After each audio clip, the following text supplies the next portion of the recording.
So friends, आज हम लोग VS कोड एडिटर में जावा प्रोग्रामिंग कुछ करने वाले हैं। ऑब्जेक्ट ओरिएंटेड प्रोग्रामिंग के बारे में सीखेंगे। एक कंसेप्ट है, बहुत बेसिक और इम्पोर्टेंट कंसेप्ट है ऑब्जेक्ट ओरिएंटेड प्रोग्रामिंग में, वो है इनहेरिटेंस। उसके बारे में भी जानेंगे और फिर कुछ अलग अलग चीज़ों को बारे में जानेंगे जावा प्रोग्रामिंग में कि कुछ चीज़ें कैसे काम करती हैं। तो अभी मैंने एक प्रोजेक्ट के अंडर में एक फ़ाइल बनाया main.java नाम से, और पैकेज com.others मैंने यहाँ पर पैकेज कुछ नहीं है। पैकेज एक सिमिलर टाइप ऑफ कोड, मतलब एक सिमिलर टाइप ऑफ कोड है कि एक सिमिलर टाइप ऑफ कोड जितना भी लिखेंगे हम लोग वो एक पैकेज में स्टोर होगा com.others के अंडर में। तो एक सिमिलर टाइप ऑफ प्रोजेक्ट के तहत जो भी कोड लिखेंगे वो com.others पैकेज में स्टोर होगा। ये बनाया। और इसे कमेंट के बारे में जान जाइए कि जब प्रोग्रामिंग में डबल स्लैश लिखा हो तो उसका यूज़ क्यों करते हैं? डबल स्लैश कमेंटिंग के लिए। तो कमेंट, अगर इसके अंदर में जो कुछ भी मैं लिखूँगा वो प्रोग्राम का हिस्सा एक तरीके से नहीं है। तो मैं एक बार ये प्रोग्राम का हिस्सा रहेगा तो भी हमारा आउटपुट रन हो जाएगा, और ये नहीं रहेगा तो भी आउटपुट रन हो जाएगा। ये इसलिए बनाया जाता है ताकि एक बड़े प्रोजेक्ट जब बनाया जाता है तब की बात है। पैकेज com.others और एक फाइल बनाए, बस सीखने के पर्पज़ से एक फाइल बनाना है। तो आप इसे रन करें या ना, इसे कमेंट आउट भी कर देंगे तो भी हमारा प्रोग्राम रन हो सकता है। तो ग्रीन कलर का जितना पार्ट होता है वो कमेंटेड पार्ट होता है, just use for learning purpose कि कौन सा प्रोग्राम कि क्या काम है, इसलिए कमेंट का यूज़ किया जाता है कोडिंग में। ओके, सो अभी रियल कोडिंग के तरफ बढ़ते हैं। हम लोग सम प्रिंट करने वाले हैं कि आउटपुट क्या है, सम, और फिर से सम इज इक्वल टू 100, ऐसा आउटपुट है। 100 या फिर कुछ भी कर सकते हैं, हम लोग 100 चुनेंगे, या फिर जो भी 55 प्लस 74 या 91 या 1 lakh plus 2 lakh is equal to 3 lakh, मतलब इस तरीके से हम लोग प्रिंट करेंगे। तो ऑब्जेक्ट ओरिएंटेड प्रोग्रामिंग का OOP का कॉन्सेप्ट इसमें यूज़ करेंगे। तो उसके लिए हम लोग एटलीस्ट 2 क्लास बनाएंगे ताकि ऑब्जेक्ट ओरिएंटेड प्रोग्रामिंग के कॉन्सेप्ट्स को मैं शो कर सकूँ। नहीं सॉरी, 3 क्लासेस बनाएंगे, 3 क्लासेस, 2 नहीं। इनहेरिटेंस को शो करूँगा। ऑब्जेक्ट ओरिएंटेड प्रोग्रामिंग का एक मेन कॉन्सेप्ट है इनहेरिटेंस, उसको शो करूँगा कैसे होता है। सो अभी मैं क्लास बनाता हूँ, एक CLAWS क्लास। कुछ भी बना सकते हैं, जैसे मेरे फाइल का नाम है main.java, तो मैं क्लास शुरू करता हूँ मेन से, मेन। और फिर ये कर्ली ब्रेसेस के अंदर जो भी हम लोग को इसके अंदर क्लास के अंदर लिखना है वो 2 कर्ली ब्रेसेस के अंदर रहेगा। येलो कलर के 2 हैं। अब इसके अंदर जो भी लिखेंगे वो क्लास के अंदर स्टोर्ड है। ओके, तो अभी हम पब्लिक स्टैटिक वॉइड लिखते हैं। इसका मतलब मेन स्ट्रिंग ऑफ आर्गुमेंट।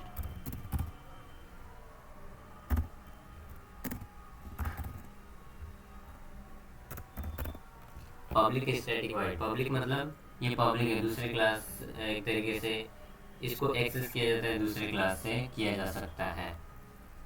और स्टैटिक मतलब ये वैसे का वैसे ही रहेगा। वॉइड मतलब नल, कुछ नहीं। वॉइड इसलिए लिखा जाता है जब मेथड बनाया जाता है तो वॉइड आगे लिखा जाता है। सो इसकी हम लोग यहाँ पर मेन मेथड तभी लिखा जाता है जिसके अंदर जो भी हमें कराना हो, अगर कुछ प्रिंट कराना हो तो मेन मेथड का यूज़ किया जाता है, और कुछ स्टोर कराना हो तो जरूरी नहीं किसी भी मेथड में स्टोर हो जाएगा। लेकिन अगर हमें प्रिंट कराना है, प्रिंट कैसे होता है, system.out.println लिखने के बाद एक डबल ब्रैकेट आएगा, उसके अंदर जो भी हम लिखेंगे वो प्रिंट होगा। लेकिन ऐसा कुछ भी लिख देंगे तो प्रिंट नहीं होगा। स्ट्रिंग प्रिंट होगा या फिर इंटीजर प्रिंट होगा। जैसे इंटीजर 3 प्रिंट हो सकता है, बट और कुछ नहीं प्रिंट होगा। स्ट्रिंग प्रिंट होगा। स्ट्रिंग कैसे प्रिंट होता है? स्ट्रिंग प्रिंट होता है डबल इन्वर्टेड कामा में।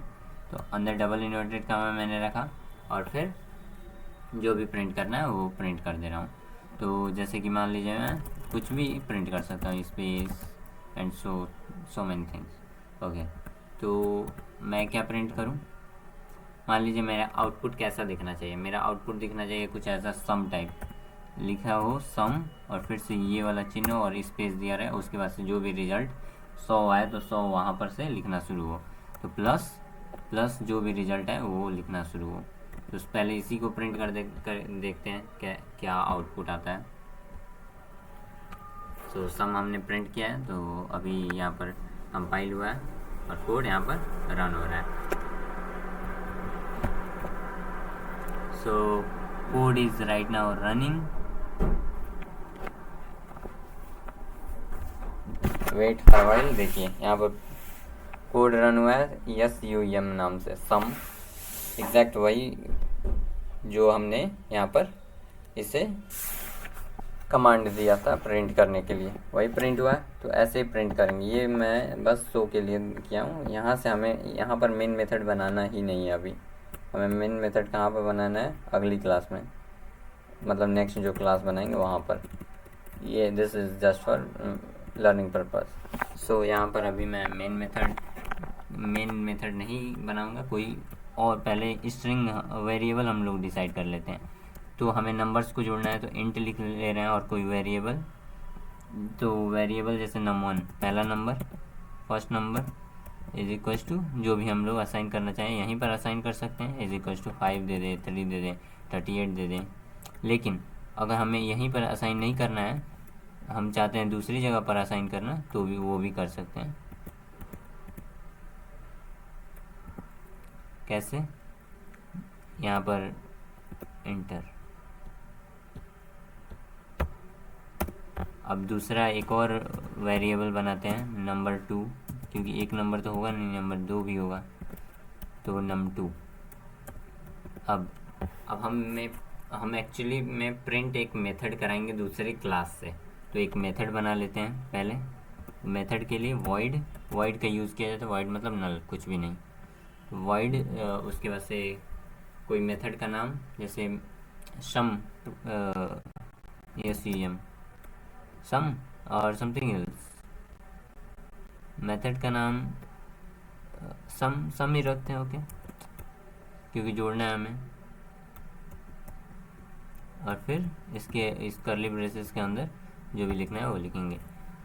तो करली ब्रेसेस के अंदर क्या लिखें हम लोग, system out dot println short inter, और फिर जैसे कि मुझे प्रिंट करना हो सम SUM, उसके बाद से ऐसा हो, और उसके बाद से हमारा जो नंबर आए वो क्या हो, वो num1 प्लस num2 हो, दोनों का जोड़ हो। तो ब्रैकेट में num1 प्लस num2 ओके। और हो गया हमारा, यहाँ यही प्रिंट होगा। हम अगले दूसरे क्लास से इसे कमांड करके प्रिंट करेंगे। सो अभी अगला क्लास बनाते हैं हम लोग। अगला क्लास मान लीजिए मैं क्या बनाऊँ, कोई एक क्लास बना रहा हूँ। इनहेरिटेंस के बारे में सीखने जा रहे हैं, तो इनहेरिट नाम का कोई एक क्लास दे दे रहे हैं इसे।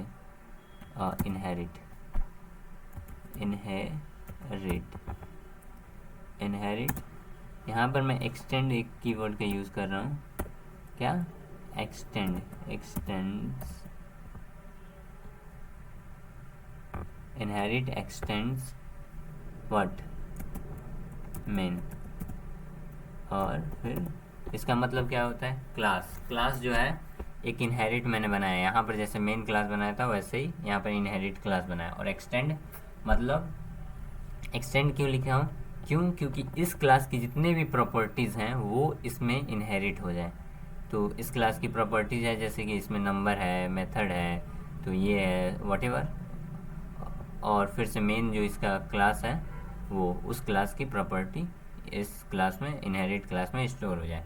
और प्लस इस क्लास में जो और कुछ प्रॉपर्टी लिखेंगे जैसे कि इंट, वो भी उसमें रहेगा। इंट क्या, num3 मैंने दे दे रहा हूँ, num3 ओके। सो यहाँ पर num1 प्लस num2 प्लस और num3 हो गया।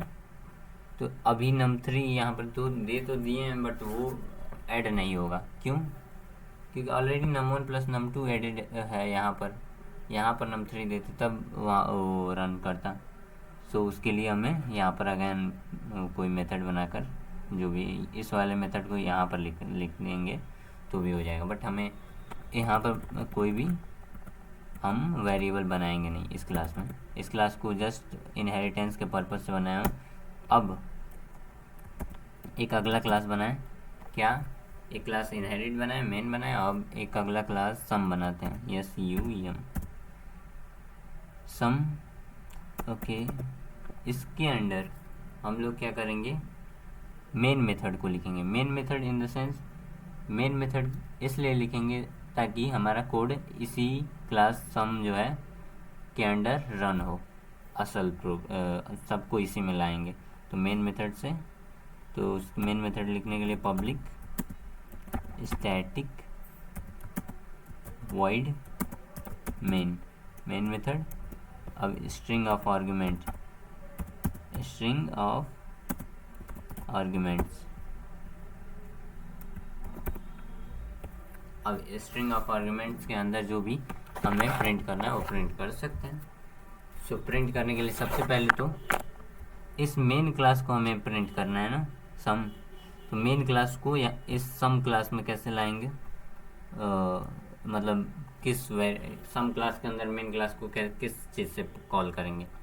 तो उसके लिए हम लोग मेन एक वेरिएबल बनाएंगे, कोई भी मान ले रहे हैं S1 वेरिएबल बनाया, मतलब अब मेन क्लास को हम लोग S1 से कॉल कर रहे हैं। S1 is equals to new NEW और फिर main MAIN, sorry MAIN। Okay, so अभी बन गया। अभी यहाँ पर मुझे प्रिंट क्या करना है, सम मेथड को प्रिंट करूँगा। तो उससे पहले मैं इन दोनों इंटीजर इंट num1 num2 को कुछ वैल्यू असाइन कर दूँ। तो वैल्यू असाइन यहाँ से अगर करना है मुझे, तो S1 डॉट num1 यानी num1 इज इक्वल्स टू जो भी वैल्यू असाइन करना चाहता हूँ। मान लीजिए मैं 55 वैल्यू असाइन किया, एंटर। अब फिर से S1 डॉट num2 को कुछ वैल्यू असाइन करना चाहता हूँ, dot num2 is equals to 45। तो दोनों का 100 तो होगा, तो देखते हैं 100 प्रिंट होता है कि नहीं। सो ये, और मुझे प्रिंट क्या करना है, ये सम मेथड को रन करना है। तो सम मेथड के लिए मैं S1 डॉट सम लिखूँगा, S1 डॉट SUM। ओके, हो गया। अब इसे रन करेंगे हम लोग। तो अलग अलग कंडीशन में, 3 कंडीशंस में रन करके दिखाता हूँ मैं। पहले तो यहाँ पर पैकेज पर विदाउट कमेंटिंग किए हुए मैं, मतलब कोड का पार्ट है तो भी रन करता हूँ, तो हमारा 100 कोड वैसा ही के वैसा ही प्रिंट हुआ। और फिर 3-4 बार रन करूँगा एक ही चीज़ को अलग अलग तरीके से। सो बहुत सी चीज़ों में आप बहुत कुछ सीखेंगे।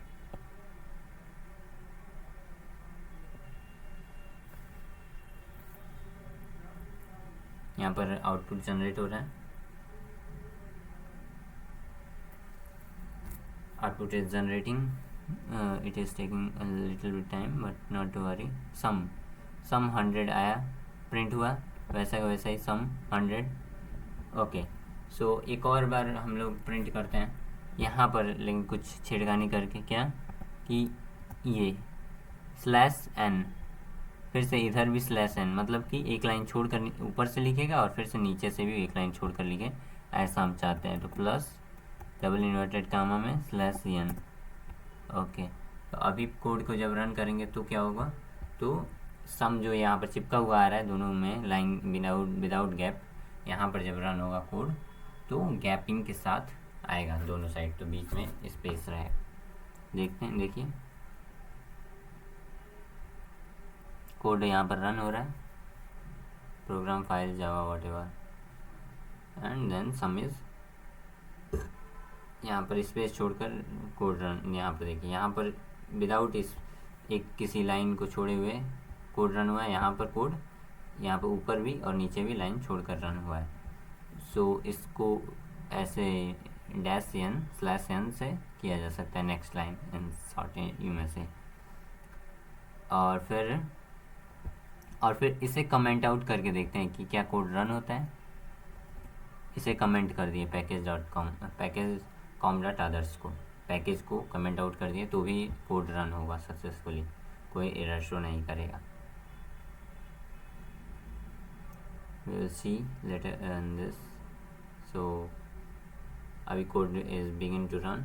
सो यहाँ पर कोड रन होने वाला है, कोड रन होने वाला है, वेट करते हैं। या @com.others.sum.main सॉरी, यहाँ पर हम लोग कमेंट @com.others.sum.main, यहाँ पर कमेंट आउट इसे नहीं कर सकते हैं। क्यों? अगर एक सिंपल हमने पूरा प्रोजेक्ट बनाया, अगर सिंपल एक फाइल बस रहता तो हो जाता।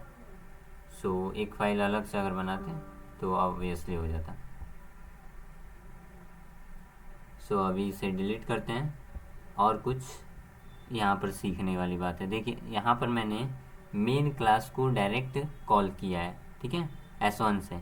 लेकिन यहाँ पर क्लास इनहेरिट में भी मेन क्लास का सारे प्रॉपर्टीज़ आ गया। तो इनहेरिट क्लास को भी अगर मैं यहाँ पर कॉल करूँ तो पूरा सही की सही कोड रन होगा। मेन क्लास की जगह इनहेरिट क्लास, यानी इस क्लास की जगह मैं इस क्लास को यहाँ पर इस क्लास को लेने वाला हूँ, इनहेरिट क्लास को। तो इनहेरिट लिखता हूँ मेन की जगह INHERIT, एंड हियर भी यहाँ पर भी वही, also I am writing INHERIT,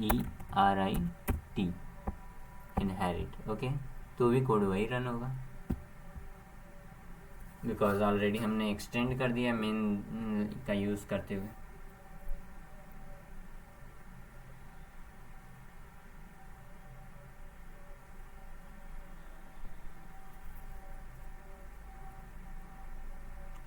code is running, wait, sum is 100, print हो गया। ऐसे ही प्रिंट करना है हमें। और अभी अगर हम लोग चाहें तो और कुछ दूसरे तरीके से क्या प्रिंट कर सकते हैं वो देखते हैं। तो कुछ इधर उधर छेड़खानी करके, जैसे कि num1 है, यहाँ पर 55 वैल्यू असाइन ना करके डायरेक्ट वहीं से असाइन करना वैल्यू num1 को। सो num1 को डायरेक्ट वहीं से 55 एंड 45 वैल्यू असाइन करना है। सो यहाँ पर इज इक्वल्स टू मैं 55 लिखता हूँ एंड यहाँ पर इज इक्वल्स टू 45। अभी रन करते हैं तो भी 100 आउटपुट आना चाहिए। रिजॉल्विंग मेन क्लास यहाँ पर लिख रहा है run sum resolving main class, compiling resolving, अभी रन होगा। डिबगर फॉर जावा व्हाटएवर, अब रन होगा, सब कंपाइल किया है। और इसको VS कोड की जगह हम लोग रन कर सकते हैं कहाँ पर, अपने टर्मिनल में, विंडो पावरशेल में। तो अभी यहाँ पर रन करते हैं, आउटपुट देखते हैं आता है कि नहीं। ऑब्वियसली आना चाहिए। कोड इज़ नॉट रॉन्ग रहेगा तो एरर शो कर देगा, एरर शो लेकिन नहीं कर रहा है, मतलब कोड इज़ राइट। यहाँ पर PSC यूज़र, यहाँ पर आपका मतलब लैपटॉप का यूज़र जो भी है वो उसका नाम जो रहेगा वो बताएगा। देखिए यहाँ पर बता रहे हैं ना com.others, इस पैकेज के तहत सम जो है, सम वो प्रिंट हुआ है, sum is equals to 100। Okay, यहाँ पर आउटपुट आ गया, हमारा कोड रन सक्सेसफुली। इसे मिनिमाइज करके दिखा दे रहा हूँ, ये है हमारा कोड और यहाँ पर से हमारा आउटपुट आया। ये पूरा हमारा कोड है, ये पूरा हमारा कोड है और ये है हमारा आउटपुट। ओके, सो सब सही है। अब